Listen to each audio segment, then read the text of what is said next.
I just want to show you the importance of the fourth finger rule, just with a little bit of a longer video. So say we're doing C major, we got to know that the second degree in your left hand, the fourth finger lands on the D. All right, this is for C major. The right hand, it will land on the seventh degree.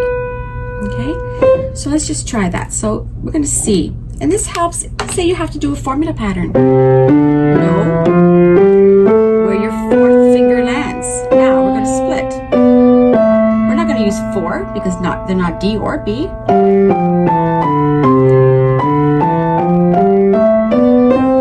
because right hand's playing the B. So you will notice that scales that are in C major, in G major, in D major, and A major, E major will have that second and seventh degree pattern. So let's do with the right hand, let's do E major. So E, the seventh degree to E, that's your 8, is going to be a half step away, all right? Remember, we're starting on a white key. So E, F, G, A, B, C. Oh, sorry, C sharp, D sharp, E, D sharp. So you see, when I go back, I didn't use my fourth finger there because it's not D sharp. Look at the left hand. Let's take E major. It's the second degree of F sharp. E, F sharp, G sharp. C, D, E. Now, say I'm doing another octave. Fourth finger. I'm not going to use my third. You're going to use your fourth because we already determined that the second degree is going to have our fourth. So that even when you're playing hands together, or if you have to do formula pattern, you're going to know where.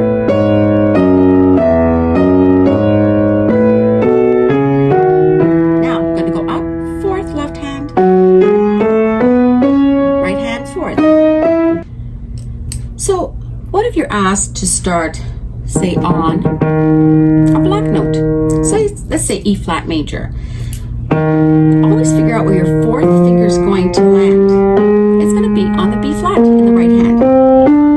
Left hand, E, F, G. We're going to see that it's going to land on the A flat. So that even if you have to do your hands together, you're going to know where that fourth finger is going to go. B flat, C, D, E. Fourth finger left hand. Okay? Even if it's a minor key. So for instance, on the white keys, it's still going to be the 7th for the right hand.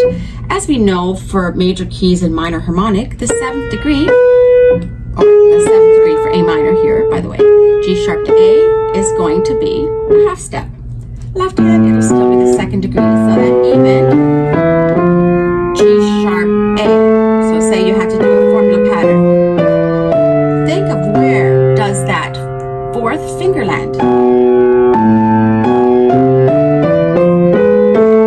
left hand. Okay, so now there's going to be some exceptions, like for instance, F major in the left hand will be the same, the 2nd degree. The right hand is 4 on the 4th degree because we start the 4 plus 4 pattern, B flat, C, D, E. Remember, we ended with that 4th finger, F, A, B, C, D, A, G, F. So any scale that you start, major or minor, always figure out first where your 4th finger will be landing. Hope that helps.